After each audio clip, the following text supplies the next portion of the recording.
Greetings. So polite. I'll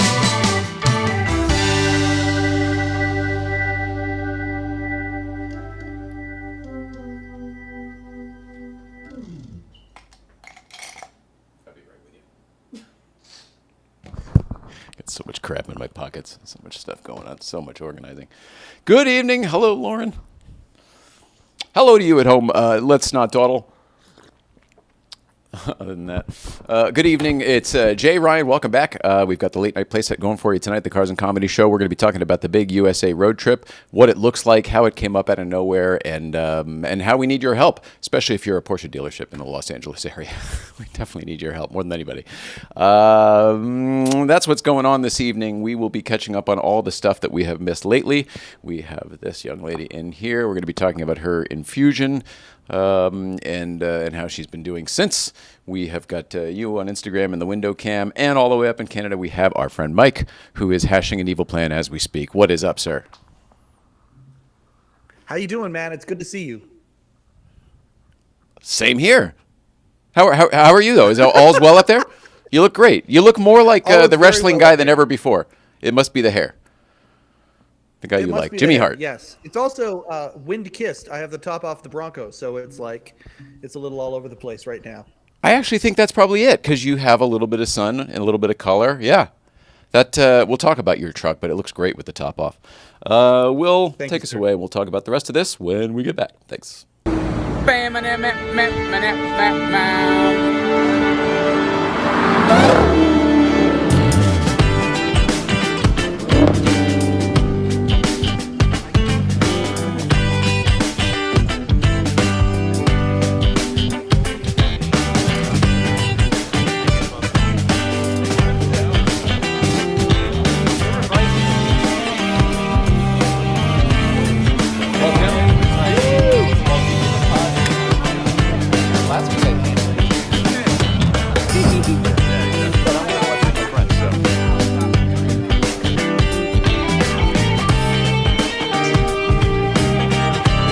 Kevin, you gonna buy a Beamer?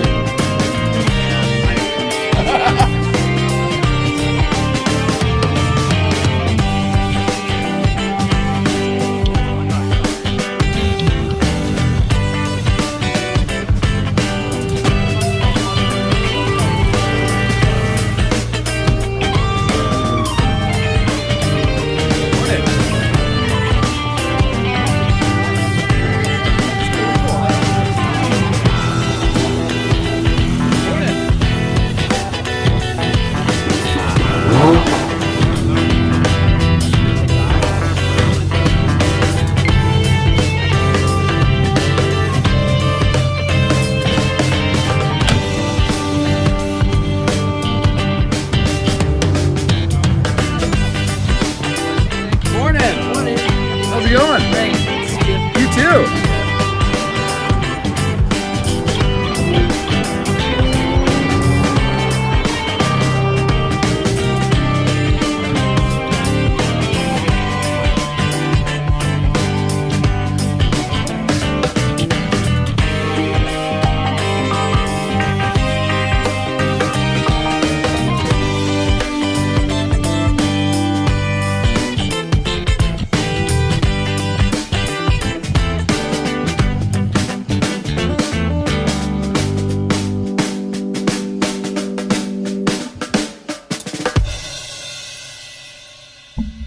Hello and good evening, and welcome back. Welcome back, and it's very nice to see you. It's very nice to see you, and my name's Jay. My name's Jay, this is Nicole. Nice to see you. It's Tuesday, May 16th, 2023. It's a crazy night. Our life has been a blur lately. We're going to tell you about it a bit tonight once this bubble gets over there. Can you see it? Oh, it's very distracting. I'm not. It's pretty cool. In here, if you go. Wow. You have to be able to see. Oh, yeah, you can see it. There it is. Woo. Just distracted by the shiny things. Oh, all right. Yeah, okay, so Porsche Life 75 for 75 road trip. That's real. It's happening. We are I think it'll be a few minutes before we get into that. There's so much to talk about. And that's all we're doing tonight. That and talking about you. We're going to be talking about you all night, so don't miss a minute. Tell your friends. This is the night to tune in. We're going to be talking about you. Talking to you and about you and whatever else you want to talk about this evening. Some folks are already on the deal over here. Let's put them up here. Irene Hoffman's present. Hello, Irene. Love you. Love you down in Florida. We will get to you down in Florida. Excited about the road trip. Samesies. Please come to me off I-75 to Tarpon Spring. Oh, right. Yeah. No, I know. You would definitely be, we'll work it in. We'll work it in. You and 30 Rock. Hey, guys, excited to hear about the Infusion. Oh, thanks, man. Thank you. And I assume that you heard about other things behind the scenes today, which were pretty good too. That's not for you. Now we're not talking about you. Now we're talking about him and us and other people as well. But Jesse David Granat. And now this is where I've never actually said your last name out loud. Is it Granat? Granite? It's probably just like granite, but I'm trying to make it all fancy because why not? It's what we do as humans. Try to fucking make everything more difficult than it actually is. I assure you. Hello from Australia, 62 Cobra. Hi, Australia. Let's see, we got Ron Goodman's down there, and we've got a few friends down in Australia, as a matter of fact. I mean, car friends. Benny's down in Australia. Good old Benny from Mythbusters. God. The director of photography from Mythbusters. It was named Benny. He was Australian, and he went back and lives there now. Sure did. Oh, great. Good stuff. Yeah. We're very excited about it over here. Again, not talking about you now. We're talking about, surprise, us and that guy. Good stuff. Like the Rock. Granite, like the Rock. Beautiful. Yeah, it's been live at 5, my favorite time. Oh, you're so sweet. Nice to see you. Hope all's well. Let's start with the Infusion, because we didn't really get to it too much last week. How's it going? And then we'll talk about how it went. Emotionally, I feel better. It's smoother. Like it's been tramped down a bit. Like calmed down a bit up there. Physically, it's not good. You're telling them. I know. No, because they're the ones who support you and. My wires just feel smoother in my head, and my body's a disaster. Did you kind of know that might happen, or did you predict that might happen? I feel like you said that at some point, that it might happen. I've thought that, yeah. And you believed at the time when you said it, supposedly, that it was more about the wiring. Like you gotta, think of an old school switchboard. You gotta unplug the shit before you replug it back in the right way. Yeah. All right. I still believe that. That's more apparent now than ever because everything came undone with the Infusion. So it all needs to be. What came undone with the Infusion? What's different for you? The wiring sorted itself out a bit. So it's different, and I have to learn the new systems. But how is that going? It's going. Right. Ups and downs. Just, I don't notice any difference in you since the Infusion. I notice difference in you since you drink more water and things like that, and that could all be coupled with the Infusion, so it could be everything at once. There's a lot happening. There's a lot internal, so not a lot is visible. Mm-hmm. But you're dealing with it. Yep. It's what I do now. Fun stuff. Good times. Nah, I'm glad you're sharing it. That's just it. It is invisible. Excuse me. I care about it. Don't let my digestion. It is invisible. So I think you talking about it here is the only way people know. When we're out in public and talking about it, somehow it's kind of overwhelming. And, unless there's unless you're on stage and there's a barrier or something like that, it kind of is hard to talk about in real time when there's a lot of people around. One-on-one, you're fine. Or small groups, you seem fine. When people seem more vested in what they're asking when it's small groups. Mm-hmm. So I'm seeing a lot of hormonal connections, so that's embarrassing for some people to talk about. So small groups. Oh, you're willing to talk about it, but they may not Yep. necessarily be? Okay. Barriers, right? Everyone's I've got their own. dropped every ounce that's between me and anyone at this point. Not everyone does. Oh, good. When you think about the walls you used to have up, if anyone now has even just like a small percentage of whatever those walls were, it's amazing. I'm glad you have broken them down, even though it took this to do it. I'm bummed that it took this to do it for you. It sucks. Sucks. Yeah, I'd rather have it all cleared out, though. It's like knowing what you have in the garage instead of just repurposing shit and putting it away. You mean actually storing it and having it labeled and using Yeah, what like you have? my versus- family did. It looked organized, but it was just shit pushed into different walls. Did it look organized when you were a kid? 'Cause no disrespect to your family, it didn't look that organized when I was there. I didn't look that deep. Okay. Oh, okay. I feel like you're using that word improperly. Your parents were organized in the way that my mother is organized. Hashtag not at all. That's how I learned what organized meant. So to me, it's all. Oh, you mean makes like sense. this pile and this pile? Yeah. Yep. And that's not. People live normal. differently. You know, whatever's normal for one person might not be normal for another person. Some people are fine with things on the counter. I can't live that way because my childhood, everything was on the counter. So once I could make my own decisions, and now all of that area is empty so that it can then remain clean. I like to keep things that way now, especially, and that was not taken into consideration when I was young. I want to be very clear that the picture that I just painted is from my childhood, not her parents, lest they be watching right now. I'm talking about me and my stuff, not you and yours. They can come. It's all the same, but It's all the same, but we used to have earrings on the bathroom. That's where I could find them from my mom. earrings in the bathroom? She left them on the counter. She'd take them out and put them on the. But why? What's the relevance? I don't get it. It was a mess, and I went through Oh. it every day. I got you. That was an example. I get you. Sorry. I thought that was like, I know what you mean. My mother used to leave earrings on the counter, and I was like, I don't know what I mean. What do you mean? What does that mean? Now I get it.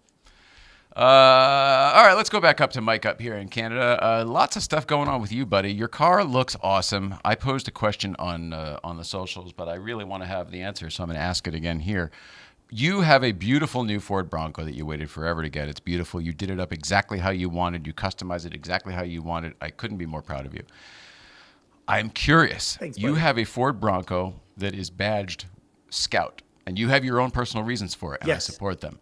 But I'm curious, does this piss off the Ford guys more, or the Scout or the International Scout guys more? Who gets more ticked off? Well, there's a couple responses to that. Now, the first response is because is why I put the Scout badging, and the badging that's on the side of the Bronco is a. And if you look at how I painted it, I got the two-tone thing going, the big 70 stripes going down the side of it, the way that Scouts used to have a very similar color scheme. So I put that on there first, and I wrapped the grill white. So on the front, it looks a lot like an old school Scout. It also looks like an old school Bronco. But my dad had a Scout for I like know. 23 years of my life. Go The ahead. question was, who Am I does doing the something wrong? I know. So every time somebody says something, you give them the whole explanation, and then of course they can't say shit because it's a Okay. tribute to your dad. Is that right? Because that makes sense. But I was trying to guess- skip that part and say trying to make a little joke here. The Ford guys and the Scout guys are typically Yes. at odds with each other when it comes to these vehicles. Of like, oh no, ours are better. No, ours are better. It's tastes great and less filling all over again. it's gonna lead there if you let it. Oh God. Because I went to the international dealer that my dad originally got his Scout from back in 1979. And the guy who sold my dad his Scout, his kid works there. And he came out and saw the Scout badging on the side of the Bronco, because I've got the OEM 75 Bronco badge, or Scout badge, I should say, on the side of the Bronco. He came out and saw it, And he's like, that is one of the coolest things I've ever seen. What a tribute. And I remember your dad. So Okay. he's an international Beautiful. guy, and he's fine with it. No. You don't get to use that as an example. That's the one guy where that happens with. The rest of the world. See, I'm asking a general random. I was trying to just make a light little joke here. Of all the people, you drive your car out and it gets a lot of attention. Like we go drive our car out, it gets a lot of attention. I'm curious from the Ford guys must see it and they go, oh my gosh, let me check this car out. And then they get closer and they go, Scout badge, what the hell is that all about? And then the Scout people must see it and be like, it's on a Bronco. What the hell is that all about? Do you run into that? Right. And if so, now I don't give a shit. But who seems to care more of the variety of car guys? The Bronco people care, and the line I have for them is, her name is Scout. After my dad's Scout. That's her name. That's why it's on the truck. And then they forgive me. Yeah, that, honestly, that plus the story, nobody can say shit. I mean, nobody could say shit. Yeah.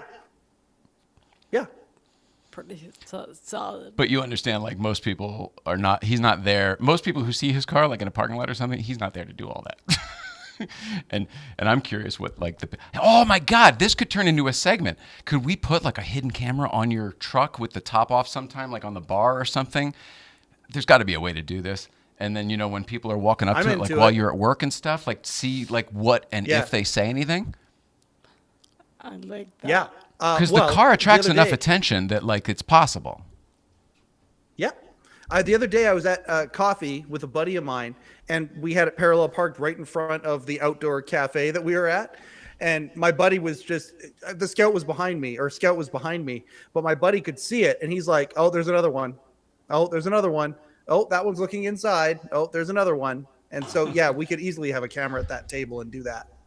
Yeah, that was cool. That was the picture I commented on the other day. The two looked very cool together. Overall, I think yours is superior, but I got a thing for those steely wheels that were on that other one. That was kind of cool. I dig the old school steel wheels. Yeah, the base model is actually really cool. A lot of people buy Bronco bases. Is that what the other one was, a base, and yours is duded up? Yeah. Okay. Mine has the Sasquatch package on it and some other odds and sods. But you put the wheels on it. That's not part of the Sasquatch package, or is it? No, that's part of the Sasquatch package. Oh, it is. Oh, okay. For some reason, I thought you did that specifically. Well, that's very cool because it adds to the whole thing. Yeah, adds to the whole thing. I would almost call them. I know they were. Well, Scouts had the. There was a trim line in the in the side of the door that kind of cut out, and that was sort of two-tone, right? Almost like the old Vets. But I feel like the way you did it, it's almost like a tribute to a rally stripe, as well as I call them Tonka stripes sometimes. It makes your real life car look like a toy, look more like a toy. Could not agree more. Yeah, the Tonka stripe definitely is an influence. But my dad and his best friend both had Scouts, and one of them had almost exactly the same paint job that's on Scout right now. So I'll send you that picture. It's pretty crazy. Of your dad's? My dad's and his best friend's right beside each other. Super cool. That would be cool. Yeah. Let's see. Here we go. Here. Here we go. Yep. Mom's watching. I am very organized. To me, for me. By the way, that's all anyone needs, right? Earrings on the counter. That's all anyone needs is to have a system that works for them, right? The EV Scout from VW is coming up. What do you think about that, Jesse, David, Granite? I mean, I'm in, but I mean, when are these things going to really start happening? Like, I want to see that electric bus really happen. It's been like 10 years. Auto Journey. Ford apparently applied for the Bronco Scout trademark back in 19. That's so wild. I just remember back in the day. Not even back in the day, like even 10, 20 years ago, and I assume it's still happening now, but the Bronco guys were always at odds with the Scout guys. They were both cool, of course, but you know what I mean? Like, I missed that whole thing. well, you don't know what these things are, right? They all look the same to you. Yes, but it's a whole segment of the world I know nothing about. I don't think anybody cares either.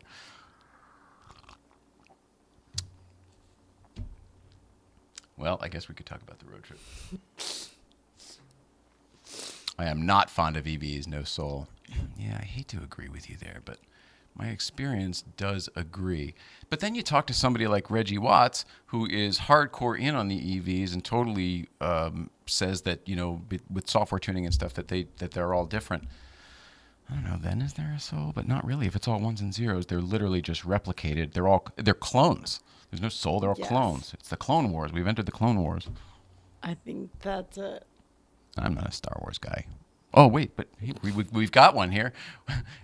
Would you say that that's similar? The clones? Send it to clones! Well, I'm just really grateful that you're trying to make a Star Wars reference. So let's say yes. Well, I was. I stand by the clone reference, though. Whether it's a Star Wars one or not, I stand by that. Because it's replicatable. It's ones and zeros. It's a good analogy. I like it. Did we do it? Is it time to say goodnight?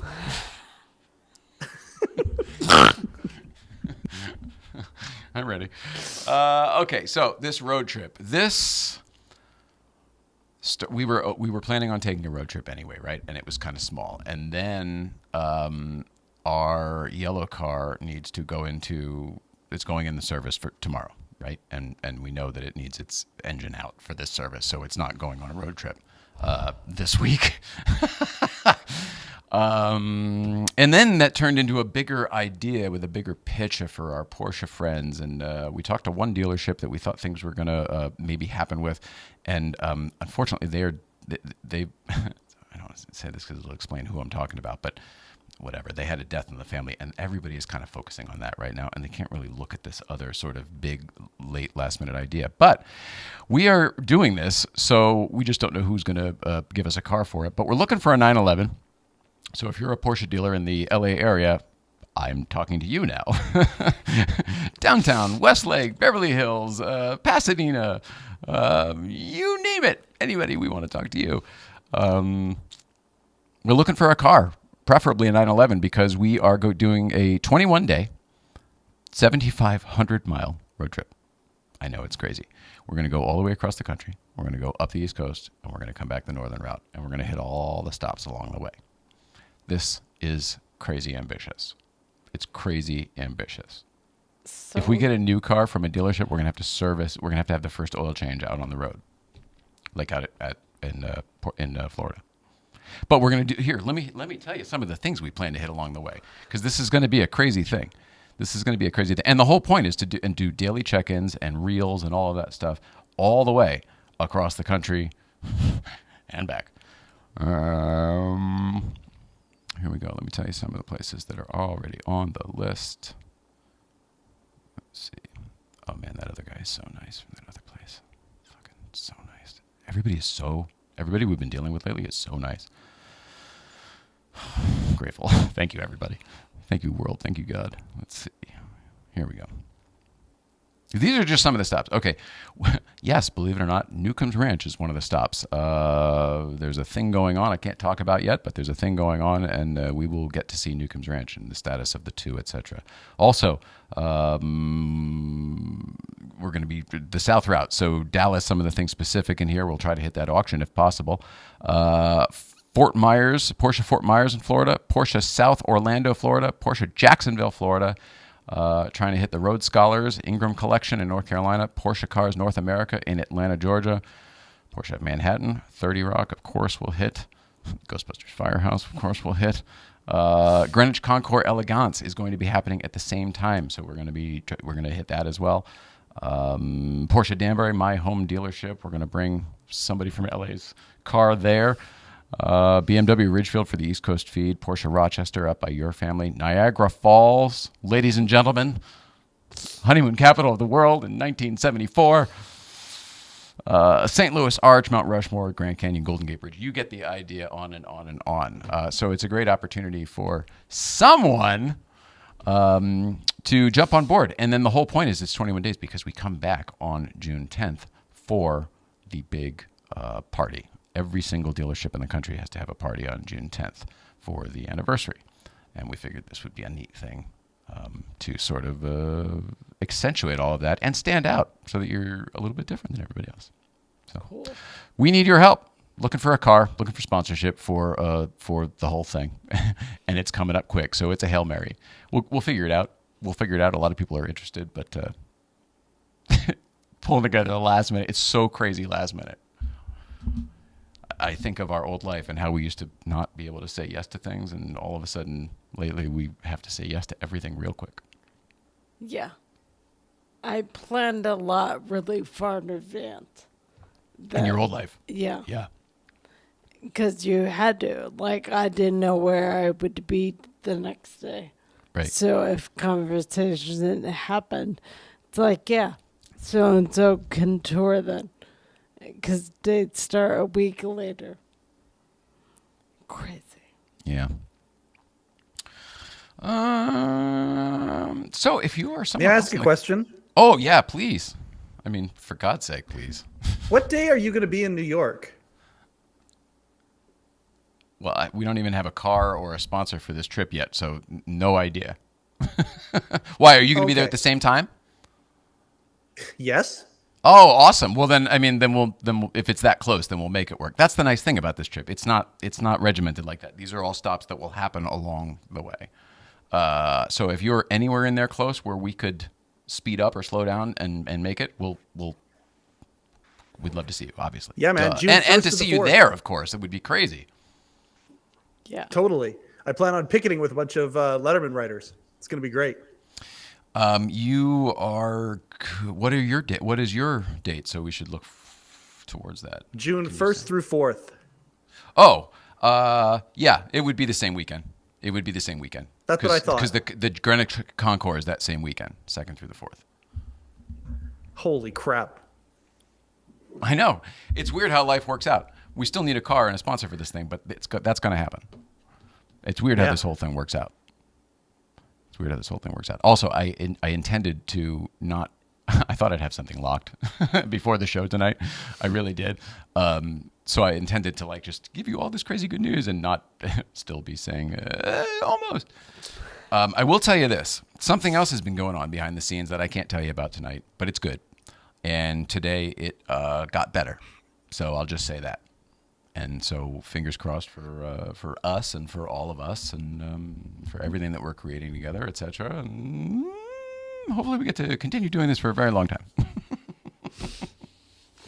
In all sorts of a variety of manner. Mike, any other questions? Well, now I do. Yeah, no, go ahead. And anybody else, if you're in the country somewhere else, and if there's some place that we should hit or come to you, or if you have a Cars and Coffee and we're coming through, send me a message and let us know, because we are going to be on the road saying yes to everything along the way. I like it. This is fantastic. I'm You're so fantastic. excited about the prospect of hanging out with you guys in New York. Well, it's funny you say that, because I was thinking to myself, boy, if we came back the north route somewhere when we're up in the Pacific Northwest somewhere, I don't know exactly where we'll be yet, but I thought, oh, geez, wouldn't that be great if it's only a couple hours each direction? But if we find ourselves in the same city already, that would be more convenient. Yeah. And on either the 1st or the 2nd, no, it's the 1st, seeing Paul and Will play at the bitter end in Greenwich Oh, you Village. are? You're going to go to that? Awesome. Yeah, I got my ticket already, so we should get you guys there too if you're going to be there. Is that a daytime thing? It's a nighttime thing. Yeah, nighttime's tough for us, but I appreciate it. Okay. I mean, it's not a no, but especially with everything we're Right. going through, it's going to be we're going to be doing a lot. It's going to be go hard and then rest. Go hard, rest. I would definitely say maybe, because that sounds awesome. Felicia just sent me a message last night. She probably sent you too, the flyer for Kirk Fletcher. I know Kirk Fletcher. I used to work with Kirk Fletcher all the time at Harvell's in Santa Monica when he would play with my friend JT Ross, the harmonica boss, That guy. who coincidentally his stepdad is George Wendt, Norm from Cheers. Funny how we were talking about that the other day. But Kirk Fletcher is awesome. And so I reposted her thing. If you saw me fly that out on social media today, that's why. That's why I specifically did. We love Felicia anyway, but those two together, I can't wait to hear, because he's like a blues guy, and he's really good blues guy, and she's such a soulful singer. So to have his blues and her soul, I mean, this is going to be a powerful show. It's a great combo. Yeah. Yeah, they'll both knock you over individually. So I'm bummed I won't be there for that. That one's June 7th. It's the next week. And we have to be on our way back here for the 10th already. But I totally thought about it. I was like, wait, are we going to? Oh, that'd be so awesome. You love Felicia. I do. She's not hard. awesome. It's not hard to love Felicia Collins. Shout out to Felicia Collins. My wife called Felicia Collins the coolest human on the planet one time. What about the other times? Well, I guess they're up for grabs. But this one time, she Just was one time. legitimately the coolest chick on the planet. Coolest person on the planet. Excuse me. Human. Yes. It's hard to disagree with that. She's got a way about her. She carries herself with a lot of soul. I don't know what she's seen in her lifetime, but she's seen some shit, and it comes out of her, in my opinion. And the way she shares. I mean, god damn, she's so giving with that voice. It's all out there. Do you know what I mean? The emotion and everything. Yeah. Very much so. I follow her Instagram, and the same vibe comes through. Mm-hmm. It's great. Here. I mean, since we're talking about it, this was the last time we saw her. I love playing this clip. Roll it, Hal.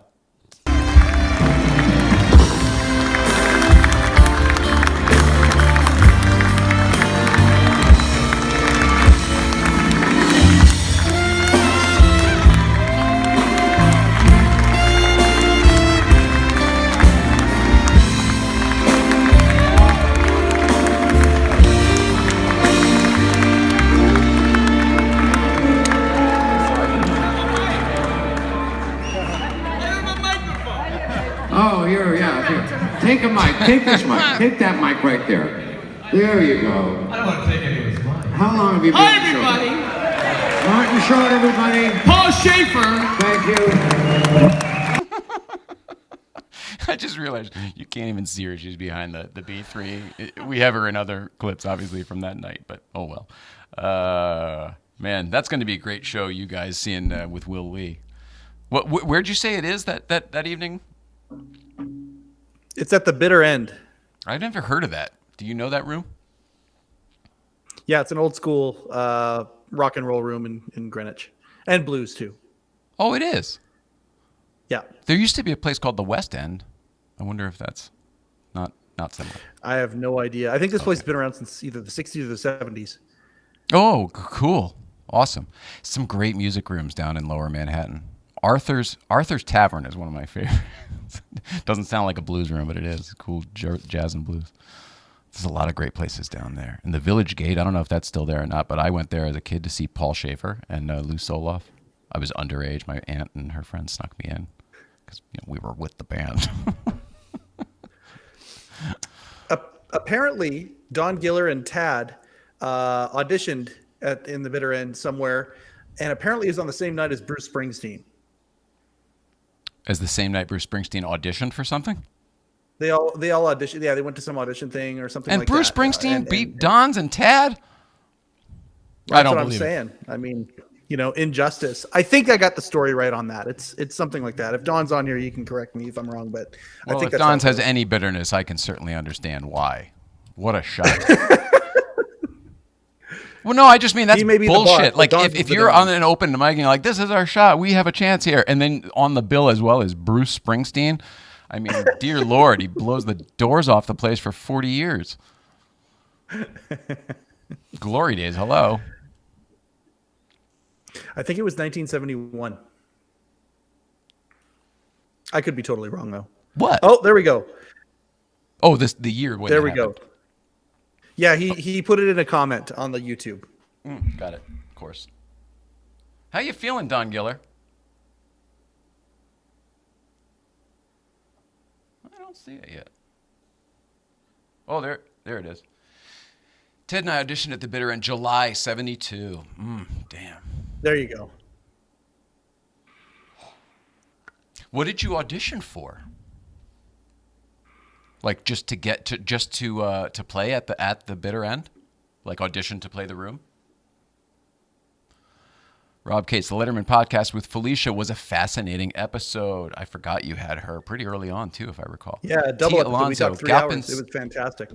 Galpin seems like they would be a good fit for this. Bo Bachman is a stand-up guy. I totally agree with you, Tori. I'll just say it. We went to them first, but they're dealing with Bo's dad passed away.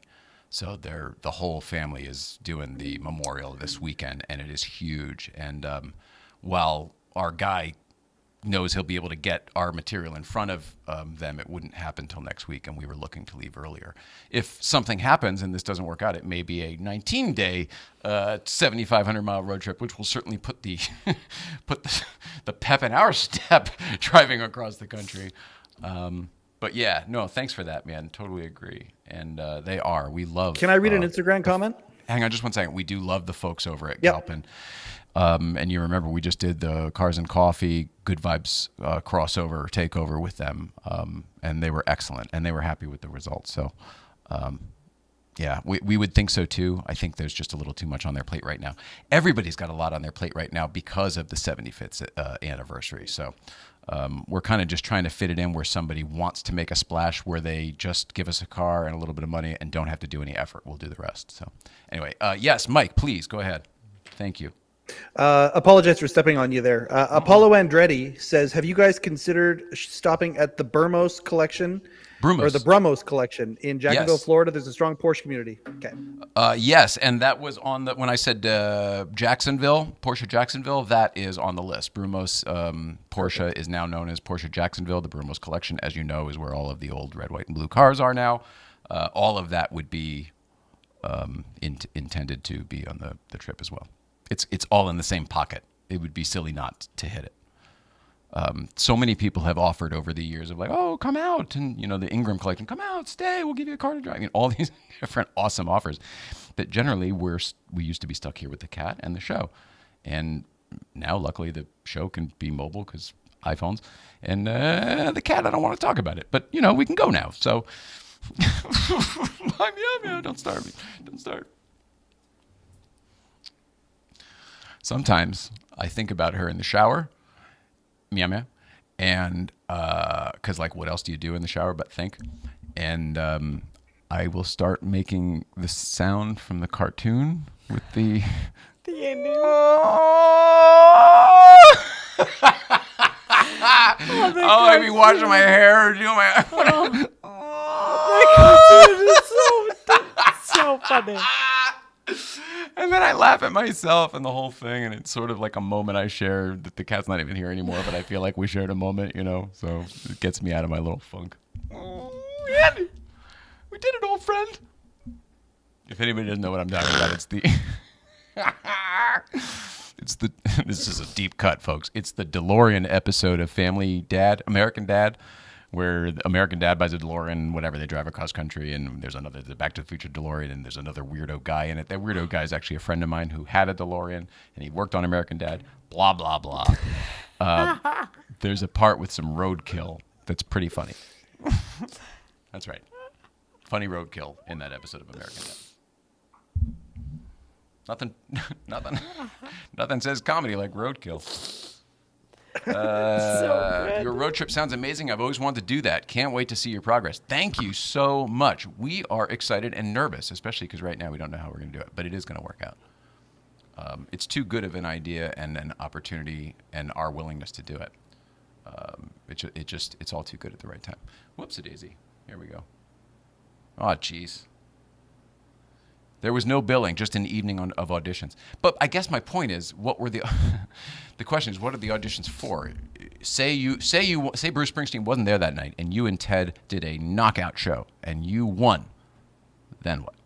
Do you get the Bruce Springsteen career? Is that what happens? Or did you get to perform at the bitter end? It's like being passed at the Comedy Store. Yes. Damn it. Too many words. They do. They have the nicest Porsche dealership personnel. Yes, I totally agree. Well, I mean, they're all pretty amazing. Everybody's pretty amazing, but we've been over there a lot lately. I'll post my Steve Kelly obit on my blog. Goes into that summer of '72. Oh man, Don Giller should be living on a boat in the marina selling Dos Equis.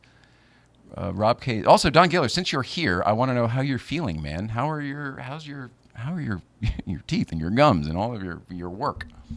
Some legendary comics played the bitter end too. Woody Allen, Cheech and Chong, George Carlin, Stephen Wright, etc. Thanks, Rob Cates. I bet Don Giller loves when Rob Cates chimes in with the stats.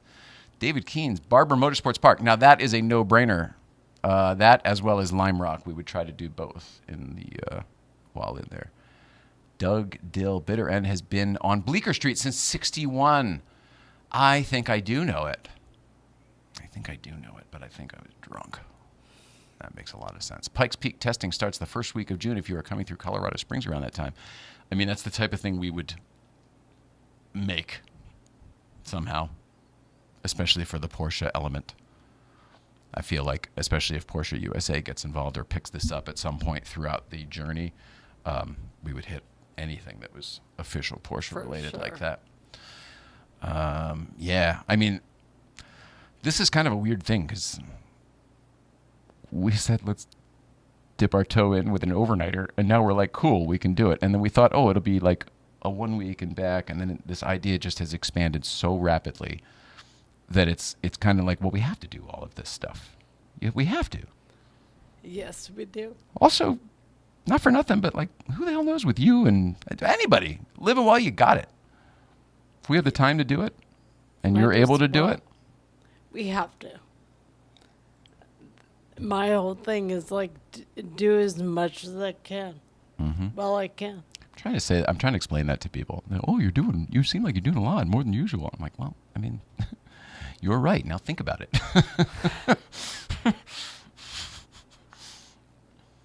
There might be a reason for that.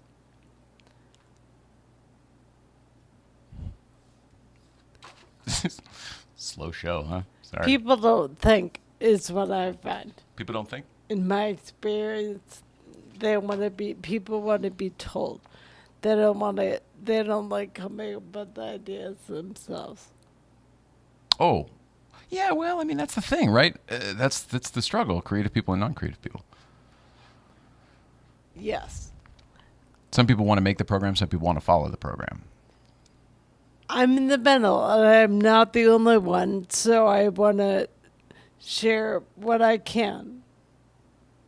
Yeah, it's tough to dip one toe in and one out. It's tough. But I see your point. I mean, that's what I would like too. Here's what you want out of this type of thing. You want to get rich from doing it, but you don't want to get famous because fame brings all the problems, right? But you can't. It doesn't work that way. You can't have one or the other. It's like if you want the money from it all, you have to have the people, and that's all part of it. So you have to learn to embrace it. At least I did. I think you're dealing with something completely different because of your body and your energy levels and your struggles and everything else. It's like whatever you used to do, that won't work anymore. And so the new way you're embracing things, I think, is the only way you can do it with open heart.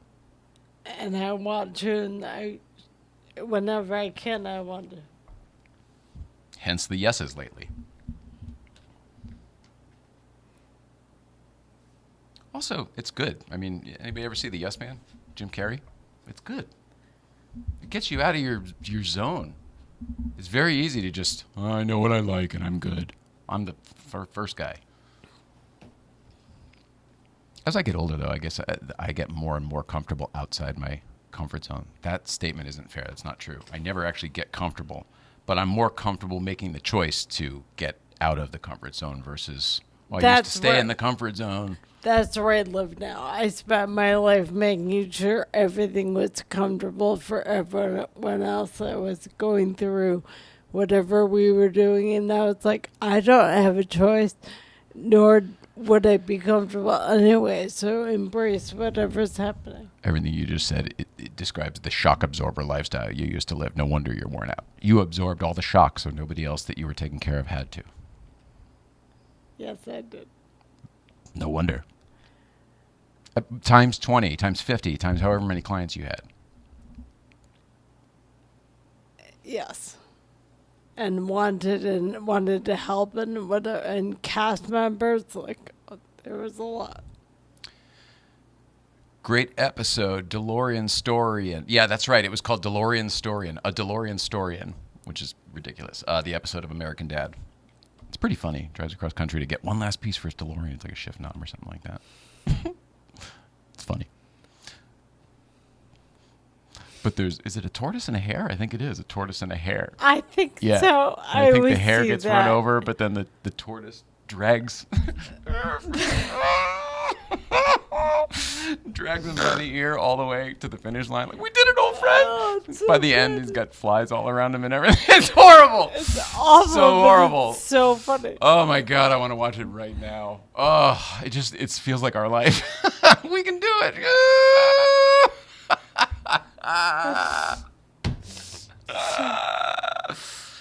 Oh man, crazy shit. I'm a little nervous because tomorrow Yellow Car goes in. If this plan works out, by the way, part of this plan, the division, the reason for devising this plan was whatever is going on with Yellow Car. You know, it's an engine out type of situation, so it's not an overnight situation. It's not a couple days. It's going to be at TLG for a while. So that's when, like, the trip started getting longer and longer, and the 75th anniversary. The timing all works out. Everything just sort of fell into place. Boy, why did I start telling you about that? Jesus Christ! It seemed like I was going to tell you something important. Psych. Not. These pants are black. Not. Well. Damn it. Porsche 75th, right? That's important. Shit. What did I look at that made me start saying that? Anything? Hey, Mike, I hate when that happens. It's so embarrassing. Let's talk about the auction. Anything new with the auction? Should we check in? I haven't looked at it. I think we should check to see what my organ stand is at. Your organ stand? Are you harvesting organs to buy stuff at the? Oh, your organ stand. Yeah, well, yeah. Your literal organ stand. I'm sorry. I'm sorry. I have nothing. I have no okay. excuse. I have no excuse. Your mic was on. You said everything properly. I thought you had your own auction and you were selling your organs to pay for some of it. That's what I thought. No, but it's a hell of an idea. Yeah. Don't make me feel any better. It's not your job. I'm not your problem. All right, let's see. Share the screen. Here it comes, everybody. I do want that organ. Yeah, here's the thing. You're going to get it. Whether you buy it, whether we buy it, whether we get it, somehow you're going to get it. Let's see. Display. It just feels right. You feel right. That sounds terrible. Whoopsie daisy. Here we go. All right. Let's see. Is this right? Reserve still not met. Still no bids on the late night set. I mean, that is sad for the auction, but it's everything is building into what we all said and thought would happen. How do we get out of here? Give me 1 second, Mike. I'm going to find that organ stand of yours. Here it is. Hey, it's at the same amount, right? Same thing it was before. Yep. Now, obviously, the auction isn't even live for another 2 weeks. It's the same. It's the same weekend we're in New York, whatever that weekend is, the first weekend of June. So I'm sure that all of these numbers will go up then. But in the meantime, this here, I have photo matched this to Old Late Night. This is absolutely the one that was directly behind Paul Schaefer in all of the shots. I mean, I photo matched every single fucking hand-painted tile on this thing.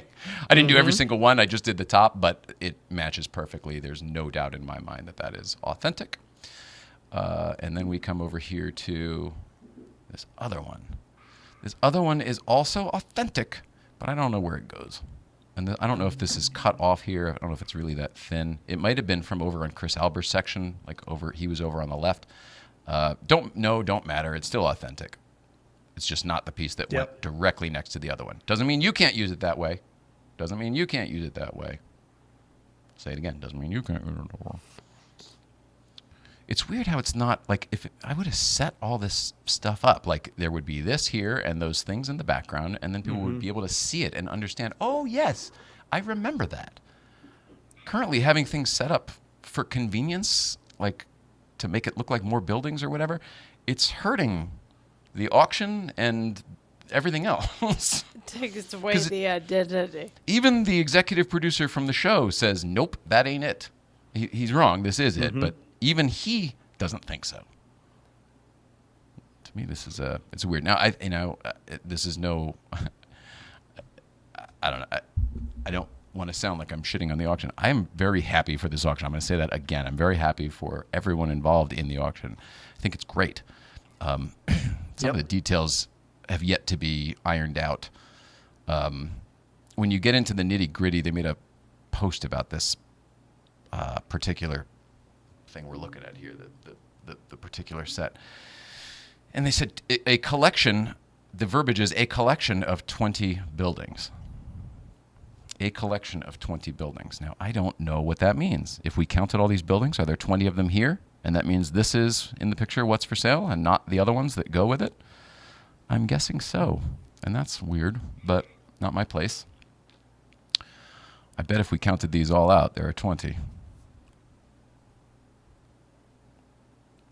I don't want to do it. Do you want to do it? Yeah, it looks. I just eyeballed it, and it looks like that's about 20. So we're not counting how they're built. We're counting the individual buildings because each piece that I would call a building has 2 to 3 buildings on it. You know what I mean? They're not built individually. Yes. But I agree with you. If you're just counting buildings, then yeah, it's probably like 20. But I don't think it works that way because if you look at these on the back, they're all numbered from Lincoln Scenic when they were built. And like I said, they all go together a certain way to make a certain model mosaic. And it's just such a weird thing to me. I don't know. Without We'll those see as three, the month though, I goes mean, on. it's. I'm sorry, I stepped on you. Go ahead. No. I'm just saying, without those 3, though, it could never go together. Well, yeah, correct. And the weird thing is, like, some of the background buildings are brought to the front, which I think is why Morty was like, I would never approve that set because, like, they're, you know what I mean? It's the detail he remembers isn't there. Well, that's interesting. Totally There's still agree. the original pieces that Kathleen designed. I mean, there's still enough there that I sure would love to have it, but I don't know when it comes to an authenticity standpoint. I don't know. And again, the size. I keep coming back to the size. Who buys it unless they have a use for it and the space for it? Yeah, you need the room. You know, we used to talk about, the other day we were talking about the buildings are missing. Also, in the, why it also looks different, between the window itself and the buildings would have been a little sort of, you know what Irene Hoffman described as cement parking blocks the other day. There was like a sort of a, it's hard to describe. Oh, you know what? Hang on. We can do this. I got this. Here we go. Look down there at the bottom by the guy's feet. See that sort of concrete kind of barrier thing that goes between the window case and the actual buildings? So again, it creates another level of distance between the two and creates that 3D imagery. So that's missing. Easiest thing to replicate in the whole skyline, but that's missing. And then you see how down by his feet, you see how there's like 6 inches or so of like windowsill or footing, whatever you want to call it, molding before the green window starts. So whatever that is, just like the missing cap, the footing on the actual picture is the footing on the actual windows are missing as well. I don't think that matters. Again, if you wanted to make them exactly the same height, you would just, build that there. But I think all of these little details are like, oh, right, it doesn't look like it's supposed to. And I think Morty is, I think that's why Morty's thrown. Buddy, let's talk about Morty. Your Morty show starts tomorrow, right? No, I mean Friday, right? Friday morning? Yeah, we're going to do it in 2 parts. It's just too long to put out as one episode. So, and it's got it right near the middle. It's got a perfect spot where we can separate it into 2 shows. Beauty. The highlight of the first show for me is talking about Andy Kaufman. Oh, Talked a lot wow. about him. When did Morty join the show? Sorry if it's, It was I thought early you- on. He took over for Barry in 87, I believe. But it was early on, 83 or 84, I believe. Yeah, he with was the a show. segment producer long before that. I'm just curious. I don't think he Yeah. started with the show, but he probably came on pretty No. early. Yeah, it was definitely, it was very, very early. And there was consideration for the early show as well. But he was working for Tom Snyder throughout a lot of that stuff. And so after the dust settled with Tom leaving, Morty came over after that. So obviously. Gotcha. The doors are going up. Who wants these doors? This is blowing me away that anybody wants these doors. 3 of the 5 doors. Did we talk about the buyer premium on the It'd air make yet? a hell of a backdrop. Well, yeah, but they're not. They're transparent. This image is misleading because they're actually transparent. If you light them from behind, you see, in the old days, you would see the spiral staircase and the blue and everything behind. But if you light them from the front like this, Right. then they have the illusion of. But I wonder how close we can zoom in here. I think pretty close because these are nuts. It's honestly just screen. Like think of stage fabric. It's almost like linen window screen. I think that's about as tight as I can get. Can they go on a track? Yeah, I mean, you could build a track. I mean, they used to be on a track. Again, you'd need to build 2 more if you want to use it the way. I just can't figure it out. Why is that climbing when nothing else is? That's what surprises me. Good point. I mean, I'm interested, but who else?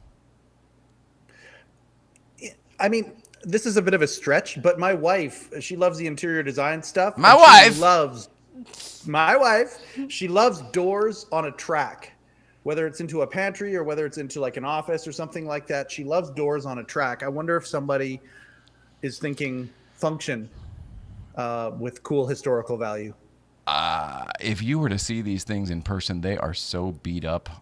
You're right. I mean, everything you're saying is right. They're also 10 feet tall and really, really narrow. Like, it's just it doesn't fit in a house. That's the thing. None of these proportions work in our lives. That you have to have a studio or some place for them. You're right. It's all possible, but I don't know who the person is. Girls don't think like that for cabinetry and hiding food things. Yeah. How am I the top physical condition of my life? Plus 50 pounds. Morty was with the show from the start. Very good. Thank you, Don. Oh, there we go. And he was came from Tom Snyder, not from game shows. That makes sense. But back to these goddamn doors. I don't know who's bidding on these doors. Who do I have to outbid on these doors?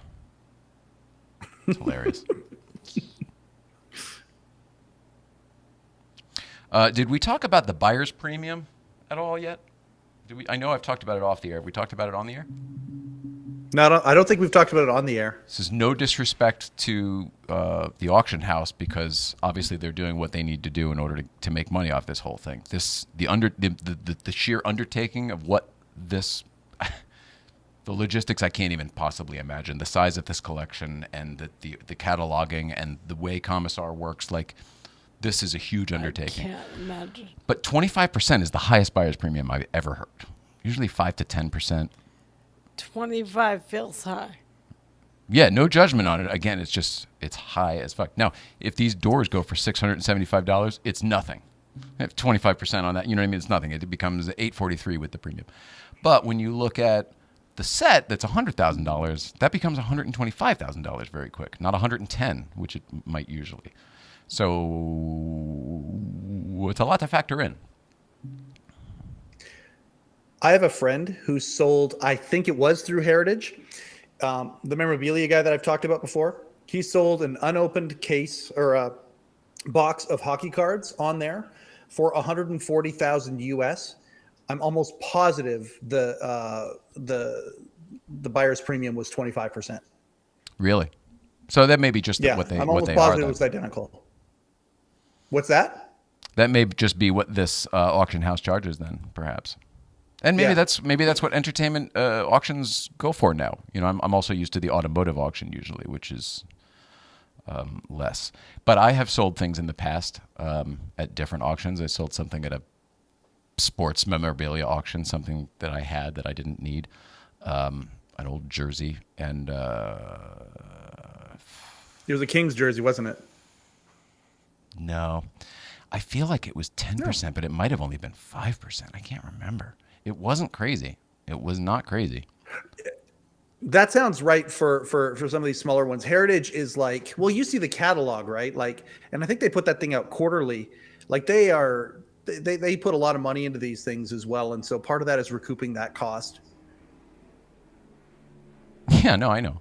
There's a lot to it for sure. I mean, they made all these videos. They shipped all this shit out to Texas. I mean, I can't imagine that George Wendt and John Ratzenberger flew themselves to Dallas to go do all that PR for the Cheers bar. I'm assuming that somebody else flew them. So yeah, I mean, the undertaking is massive. I'm not trying to. Obviously, this is whatever it's supposed to be. When I saw it, it jumped out at me because it's not what I'm used to. And also, there's all of this. Not the desk on the left. Not the desk. Not the desk. Not the desk. Let's go here. I mean, that's completely not the desk. This is just late night stuff, I guess. But I mean, that's the first desk from the very, very big. Oh gosh, nobody knows what I'm looking at. Sorry. You imagine what it'd be like if you did, though. Not the desk. Not the desk. Now, Warren Beatty is sitting at. Well, is he? I don't think he is. No, it's not. Neither one is. It's hilarious. Those are both LN85s that you're looking at, right? Correct, but this is when they painted. This is the last time they painted it. This is the best LN85 ever looked, and it was right before they rebuilt it. But this is the new skyline, the new chairs, the nice dark carpet. The whole studio had been redone, and then the last thing they did was rebuild the desk. It's crazy. I love that you call it LN85 along with me. It sounds like a droid from Star Wars. I don't know who started that, but I told you why I came up with it, just because Late Night 85, because it was introduced in 85. I mean, I also kind of call it the Carson desk. I have nicknames for all of this stupid shit. Like, I consider this, the desk we're sitting at, the Bill Murray desk, because he wrote a Dave on the first night. Yeah. The LN85 I called the Johnny Carson desk just because it's really the LA desk. It was when they came out that week, and Carson was on, I think, maybe the final show. Yeah, it's wild. Nobody cares about this shit but me. Mm-hmm. Me and Andrew Torres, or whatever his name is, on the. He's also online. Is that right, Torres? How about the Paul Newman stuff I sent you earlier that RM is selling? Amazing stuff. I was dying at the Pixar stuff. I didn't get a chance to look at it, pal, but I did see that. So RM Sotheby's is apparently selling a lot of Paul Newman's racing history. I couldn't tell if we're talking about automobiles or not, but definitely trophies and wall art and a lot of interesting stuff, racing suits, things like that. Fun. There's some Pixar stuff as well. Yeah, it is. I'm interested in all of that. I don't know. I mean, when it comes to Paul Newman, I feel like, what would I like from Paul Newman? You know what I mean? Growing up and seeing him all the time, something from Lime Rock, something race related. I mean, one of his cars is like the ideal, but Adam Carolla's got that cornered. The 996 race car that's at Galpin's at the Wonderland at Porsche Santa Clarita. That might be like, if I could have anything, just because it's a Porsche, it's his race car, it says Paul Newman on the driver thing. It's number 15, which was your number. Yeah, it's pretty cool. Hey, Jay. Hey, Mike. What do you think I'd take?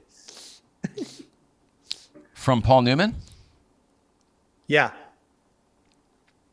Oh, this should be simple. I should know. Is he in Star Wars? He's not in Star Wars. Give me a second. Give me a second. I'll figure it out. I have no idea. Salad dressing? What? I would take the twin to Dave's car. Oh. Wow. See, that's good. I'd probably take that too. You're right. I'd probably want that too. Wagon? Yeah, but the thing is, Wayne Carini owns it now, and I don't think it'll leave Wayne's collection. But man, that's a good call. And I used to say that too. His is probably in better shape. I don't know about now, but it was probably in better shape than Dave's. Paul used to drive the shit out of his. I just mean he drove it all the time, so I think they worked out all the kinks. Letterman told that story about driving it into the city with his father-in-law and it catching fire. It's so funny. Can't even imagine. Cherry red tailpipe. I love that. Cherry red. Also, just because we didn't mention it last week, but Bruce McCullough passed away. Not Bruce McCullough. God damn it. Bruce McCall passed away. Bruce McCullough is fine. Sorry, Kids in the Hall fans. I didn't mean to. Oh, god damn. Don's is like, they need to have somebody else host this show. Bruce McCall passed away. His book is up on on our shelf over there, along with so many of our other favorites. Can you check the YouTube comments? Yeah. Oh, here we go. Yep, Corolla has to be dying right now. They're selling his Volvo brick wagon too. Yeah, but it's the brick wagon. It's not the second one. Somebody already bought that just recently. The old 840. Tori, do you know if it's not the one that's a twin to Letterman's? Correct. It's the predecessor. Oh, That just got sold recently. It's also a boxy wagon with a V8 and a 5-speed, but it's done differently, and it's the previous generation. I don't imagine that Wayne is selling the Paul Newman later Letterman Volvo, but it's totally possible. if they are, I want in. Oh, buddy. You should do it. It's going to be way more than the Letterman set, I'll tell you that. The last one that wasn't that famous, I think, was 85. Here, let me see if I can find it. Wow. Paul Newman Volvo auction. Here we go. The 740 was on Bring a Trailer like a month or two ago. Let's see. March 14th. Here we go. Paul Newman had the original engine swapped out for, that's right, this is the V6 turbo Buick Grand National engine. So this is the predecessor to the Letterman Volvo, the 95 car that you know from Comedians in Cars. But it was the same color. His later one is the same kind of gunmetal gray. And then look at that. Newman's. Fun. And he does have the proper Connecticut's Own license plate. That's what Newman put on there because that was the name of his Volvo dealership, Connecticut's Own. It's in the same font as Newman's Own from the salad dressing. Fantastic. The Letterman twin is a Ford with a supercharger, right? It was a, if I recall, and I only saw this once, so, I mean, in person. If I recall, it was a Ford Cosworth V8 with a supercharger and a Mustang 5-speed transmission. And rear There end. you go. And rear end, because it was rear-wheel drive, converted for rear-wheel drive, which is crazy. It looks so fast. I don't know how fast it is, but, I mean, faster than a regular Volvo wagon, I'm sure. That's all I know compared to that. Paul used to, not so much in the Volvo, but when I was a little kid, when he would drive the Beetle around, and I mean, he would drive it around town, and it was a convertible, and Paul Newman's inside, and he would sometimes wear, no, he didn't usually wear sunglasses, but sometimes I guess he did, because I remember him with a cap and the sunglasses. But even with a cap and sunglasses, it's still Paul Newman. And he would drive the thing around, and you would see him. And I think if he saw the kids in the back, like us waving from the back of the Beetle, I think he would give it a little something, you know what I mean? I love that. And then also, I told you, he was at the grocery store when I was a kid, slinging that salad dressing before anybody else was buying it, before it was everywhere and like the biggest charity in the world. His Newman's Own brand has contributed some $600 million towards charitable causes since its founding in 1982. Unbelievable. So cool. Unbelievable. Good stuff. Different car. I'm told the one they sold recently wasn't the one everyone wants. Correct. I checked with Wayne. He still got it. Exactly. There you go. Check your text. I sent you a link to the one being auctioned by RM. All right, but I can't do it all at once. Let's see. The sold now is a GM LS2 V8. So there's a third wagon I don't know about? That's crazy. That's interesting. The plot thickens. Yeah. The one RM has from Paul's estate is his newer V90, still in Milford, Connecticut. Interesting. So he did another one after? So we know about the Letterman one in 95, but he did a V70 later? That's pretty cool. I don't know that one. Here, let's see. I'm looking up. I mean, why not? Paul Newman V70.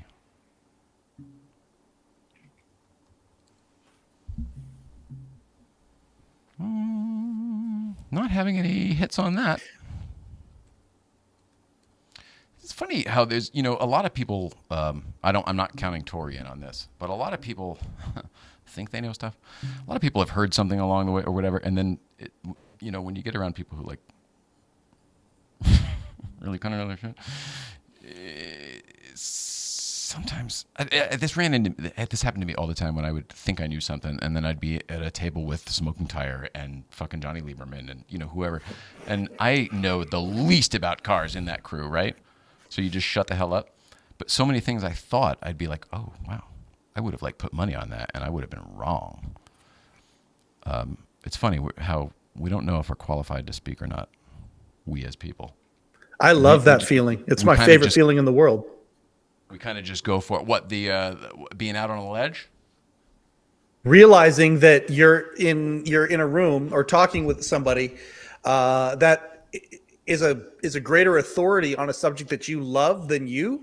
That's a fantastic place to be. I love that.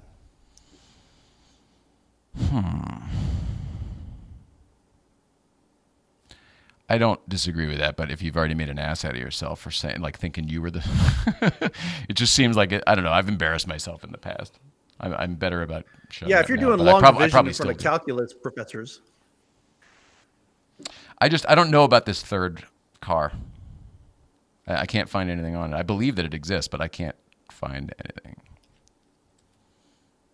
And it would be weird to not know about it. But if the guy said it's still at the dealership in Milford, Connecticut's own, then like maybe I wouldn't know about it. I never would have seen it. Maybe. It's not that I'm so smart. I assure you. Yeah, according to the article on Drive, it's Newman's third Volvo conversion. Very fucking cool. I gotta find this thing. Oh yeah, you said you texted it. Okay, got it. I'm on it.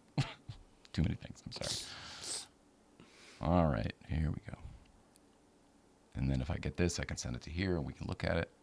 1998.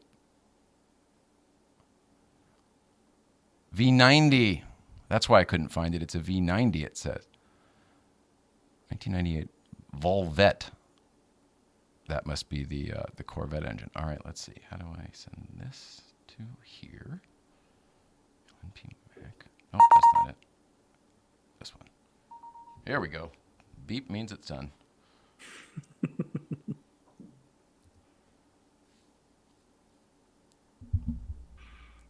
I love this. This is a very interactive show. Well, thanks to you guys. 98 Volvo V90 Volvette. Ooh. One-off V90 wagon built in 07 by Newman's race team as a gift to the actor turned racer. Oh, this is not going to be the same. This will be lovely, but it will not be the same. This is not a Paul Newman enterprise. This sounds like, oh, it was done by his people as a nice thing for him because he likes this sort of thing. And they thought, oh, we can build one that works. I don't know. I'm just, I follow the story, right? And the origins and why is the Volvo important? Oh, because it was the brainchild of Paul Newman. Why? Because Paul Newman used to build these sleeper cars because he liked having, the Beetle, by the way, I mentioned, had a V8 in the back too. It was a mid-engine Beetle. V8 right behind the back seats. And he would scoot in that damn thing. And they were sort of his brainchilds. I don't know if somebody else does it for him and gives it as a gift. Even if he loves it, it's not the same thing. It always sounds nice, but it's not the same. 4-speed automatic transmission. Accompanied by original Volvo engine, transmission, and manuals. Sure, because just to keep the authenticity. I don't know what happens with that. I don't think it goes very high, but who knows? We'll see. I mean, it's a cool-ass car. A Volvo with a Vette engine. You started this, Mike. Which one would you take? You want the Letterman one, right? Because that's the one. That's sort of the famous. I want the Letterman one straight up for the nostalgic value. Yeah. Yeah. Also, of the last Paul one Newman, looks cool. Yeah, it does. Also, of the Letterman and the Paul Newman ones, I'd take the Paul Newman one just because it's gray over Maroon. It's not even maroon. It's closer to pink than maroon. Yeah, but yes, you know exactly what I was trying to say. Here, let's look up Letterman Volvo. Here you go. Yeah, you know what? It's kind of darker than I was thinking of in these. But it's more of like a berry. It's more of a berry. Yep. And that's actually at Stu Leonard's, this picture. Taken at Stu Leonard's of Danbury. Whoops-a-daisy. Show it to you after we read the Rob report here. Oh, well, there we go. That's Colonial Subaru across the way. It used to be a Subaru and Ford dealership. Danbury, Connecticut. I love that he used that car for that episode. That's just lovely. I agree.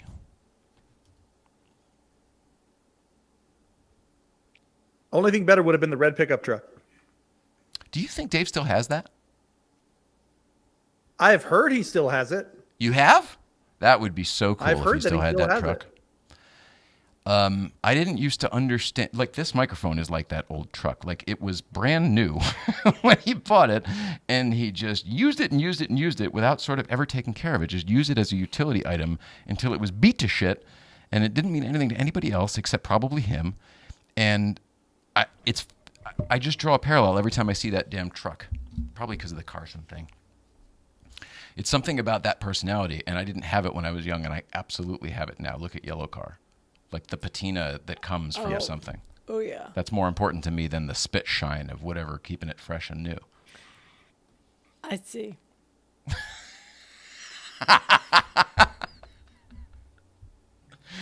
She's like, got it. It all makes sense. All right, there's a lot here. They also mentioned the National one and the 302 one. So it was a Ford 302 in the with the Supercharger. That makes sense. Carini owns the Ford. Exactly. I've seen it at. Yes, I have as well. We have as well. I've got pictures of it there. Car was built in 07. Interesting. Okay. I can think of much worse, less amusing things to do with your time than V8 Volvo swapping wagons. Yeah, but pretty damn cool if you get it right. Again, though, I feel like it's got to have the manual, especially if it's rear-wheel drive. Carini's is the one to have. Agreed. We all agree. As I recall, Newman's socks and golf clubs were still in the back from the last time he took. The cleats off. Car remains completely untouched from when he acquired it. I believe that is correct as well. Like the dirt in the back is, it's never been vacuumed. I totally think that's true. The question is, there a Corvette out there now running around with the Volvo motor? The question is there. No, oh, sorry. But yes, there is. There is. In 1995, when Dave got the Volvo, he had selected staffers drive it. He had selected staffers drive it around the block one by one. I was there when Mary Connolly's turn came. No kidding, Don. 95. That's so right. that was at the Late Show. And I remember that. That was always such a weird setup because he would pull up and then get out, and then like one of the assistants would get in the car and go park it. But like Bill DeLace would have to come out, and it was like a whole thing. It was a whole procedure that they had down because apparently, you know, it was probably a problem at some point. So it was like a Swissly tuned watching him pull up and them run out, and it was everything but the squeegee guy and the tire change. You know what I mean? It looked like a pit stop, and then he runs in and it was the whole thing. I can't imagine with the Volvo wagon, because Paul Newman was such a big deal to them. You know, I bet. if Dave thought it was a big deal, everybody did. I'm sure. It's kind of how things ran around there. Yeah, you know, you were there. Everything came from Dave. Who was the last person you had on that show? Can you remember? No, I don't remember. It wasn't Rob Corddry, was it? I don't think so. I remember that appearance, but I don't think it was the last one because I think it was actually pretty early on.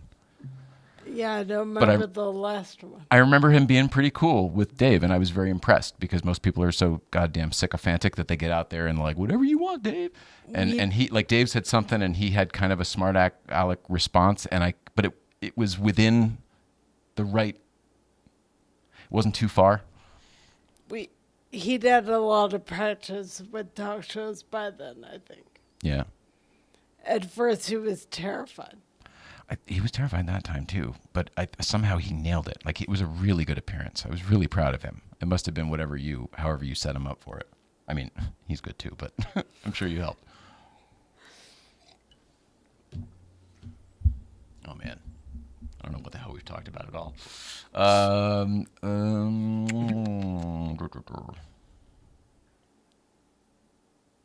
3 Volvo wagons. What do you know? I mean, he owns them, so do we? I guess we consider it 3. I still don't know how I feel about it. That last one is a little iffy. It is to me too. I would question if you came up and said, I want that one. I'd be like, there's others you might want more that I want more.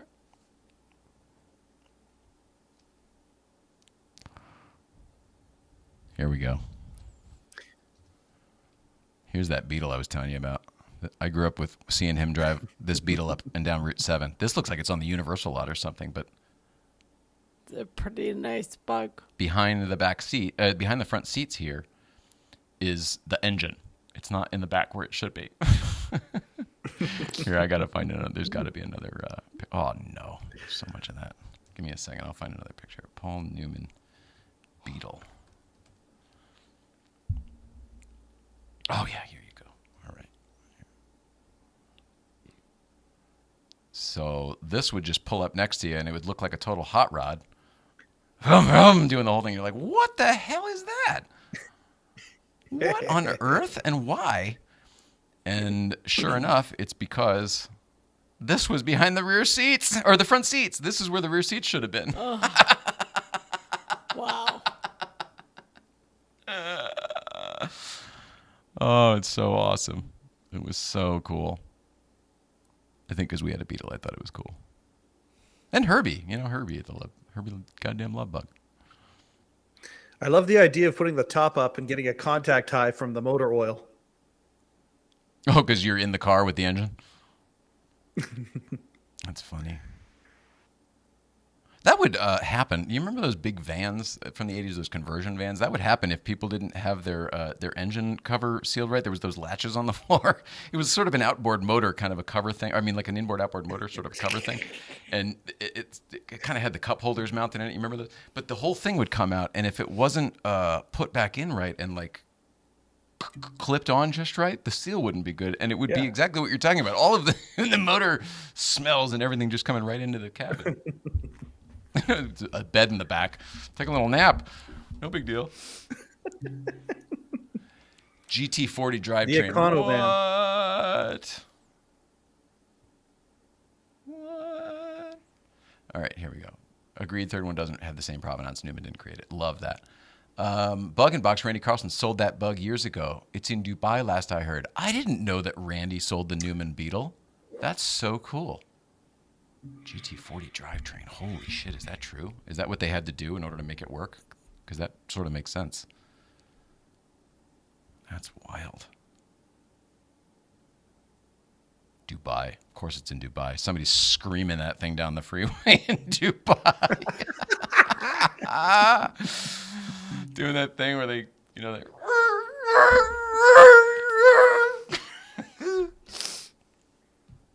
Crazy pants. Did we do it? Is this been a show? I don't know what this has been. Thanks for being with us. It's been the time of a show. Yeah, we spent the time. We've done the time. Buddy, you, me, and Don Giller need to get together and do that other thing. I totally now that agree he's with you. feeling better. I 100% agree with you. I am on the same page as you. All right. I will shut my computer. Oh, are we good with the late night auction? Did we figure out whatever we need to look at? We updates there. The set is still looks like there was no bids, right? And then the other things, the doors are climbing. The organ stand is status quo. Are we correct on Are that? we going to be in New York when the auction's over? Yeah. That's It's the same weekend. Weird. It's the same weekend. Huh. Okay. What are you thinking? What's crazy about that? I'm just thinking that is. I love universal timing. That's so interesting to me. I can't make the connection you're making. Why? And I'm not trying to minimize it. I'm not getting it. We didn't realize we were all going to be in New York at the same time, and Love it would be at the same time that this auction, which we're greatly interested in, ends. I think that's kind of neat. Oh, you just mean because we'll be together? Yeah. Oh, all right. Well, that's beautiful. I understand that. I'm sorry. I thought like there was some New York connection to the auction that I wasn't getting, and I was like, I can't play. Nah. I can't figure it out. What does he mean? What does he mean? What is that guy talking about? I'm excited to see my friends. That's what I mean. Yeah, well, and you're going there to see so many other friends already that I can't even believe you care about us. I mean, that's going to be a hell of a week for you. Yeah, seeing you guys in New York, that's like shot right up to the highlight of the trip, if there's a highlight. Sorry, Don, no offense. That's awesome. Don, you have a walk up, right? You don't have an elevator building, right? If I recall, I think we walked up. So you're SOL, can't go to the cave. I'm Also, out. is your cave ADA compliant? Can we bring the wheelchair? Can you imagine if we made the Don's one of the stops? He's like, please no.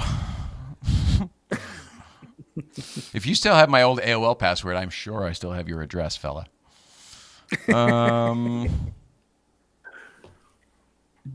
I sent Mike a list of available replacements. Oh, for people, not you. Hilarious. That's hilarious. For it's him. okay if we don't. It's okay if we don't do it, man. But I'll send you a message Yeah. off. No, I'm talking to Don's now. It's okay if we don't do it, man. But I'll send you a message offline. Know that this is above board, and don't take only Mike's enthusiasm and his word for it. Like, this has got full support. This is a good thing. And I think that it's good because you'd be involved. So stay tuned. This wasn't for anybody else at home. That was just for Don Giller and for Mike over there. Porsche Life 75 for 75 road trip is real. I still don't know how it's all going to come together, but it's going to come together in the next couple of days. If you are a Porsche dealership or somehow been related, if you just want to give us a car to drive 7,500 miles on and make famous as we hit all the different spots around the country, reach out because we're trying to figure that part out. We don't want to take the Mini. It doesn't make sense to do a Porsche road trip in a Mini. It just doesn't make sense. And we would put it off, except for the whole thing is the anniversary. Like, it just kind of, everything makes sense to do it now. Agreed. And that's what's happening. Oh, shit, the East Coast feeds. I didn't do East Coast feeds. Do we have time? Or should we save it for Thursday?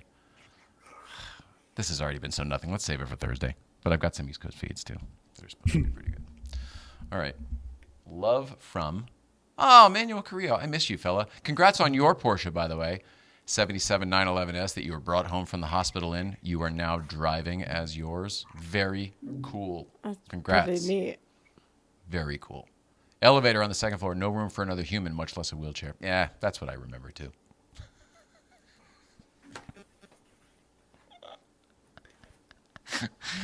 I love that guy. He's still bitter about Bruce Springsteen. It's amazing. It was 72, Don. Let it go. Let it go. Well, I love you. We love you. We love you up in Canada. We love you all at home. Right back at you. We love everybody, period, who supported us. There is like some really good things to talk about coming up. The things we've been working out for a long time, those are great, and those are really, really good, and there's good stuff happening there too. But there are also other things that have popped up out of nowhere that we didn't see coming that are really, really great, and we'll be able to share more and more with you as we go along, and hopefully even some stuff over the trip we'll be able to talk about, even though we won't be here to do anything with it.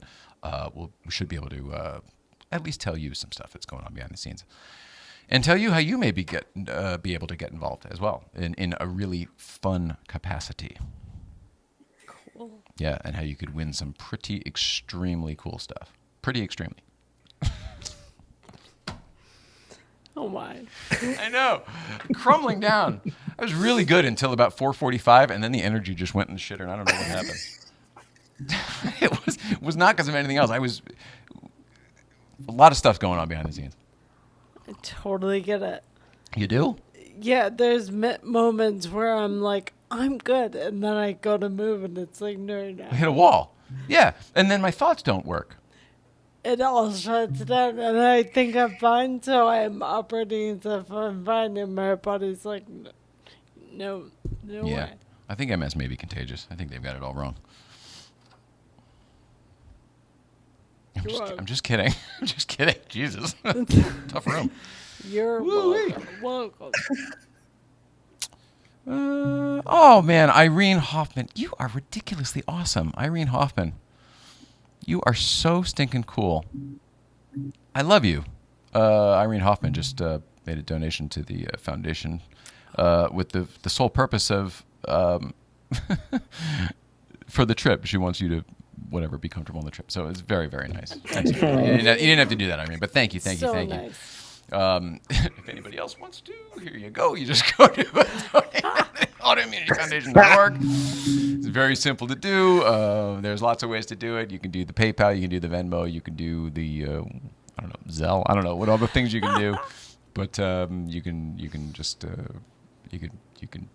stay awesome. Thanks for being so awesome. Everybody has supported us from the beginning. We are so stinking grateful.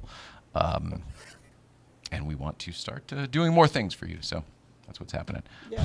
Tons of love. Too many words. We're out of here. We'll be back on Thursday. Oh, here. Fuck. Shit.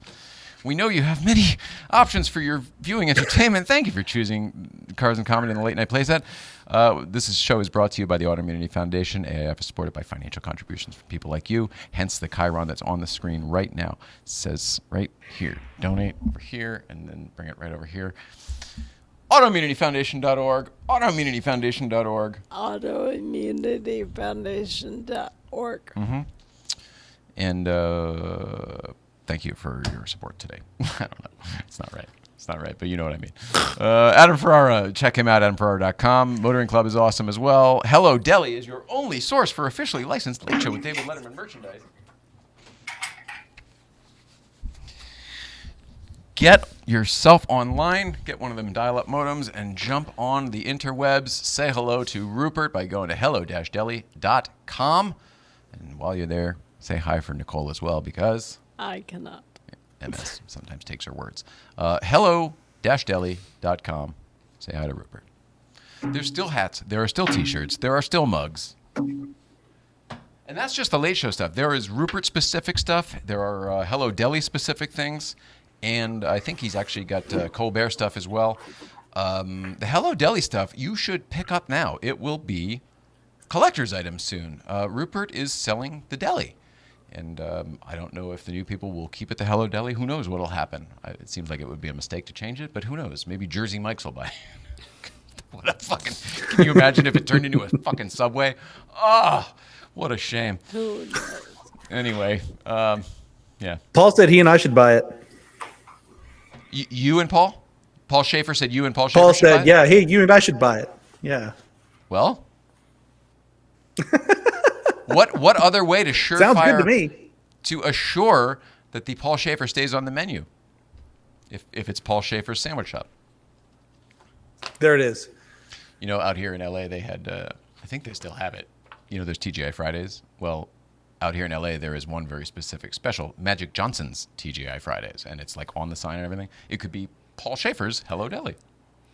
Oh, it could. Or he could sell out, and it could be Paul Schaefer's Subway. Paul Schaefer's Jersey Mike's. Paul Schaefer's Quiznos. Are there any other sandwich shops I'm forgetting? I think you got it. Paul Schaefer's Five Guys. Oh, God. Good night, everybody. Thanks for hanging out with us. We love everybody. I'm going to say everybody a few more times. Everybody! You all, everybody! Watching Lost again. You all, everybody!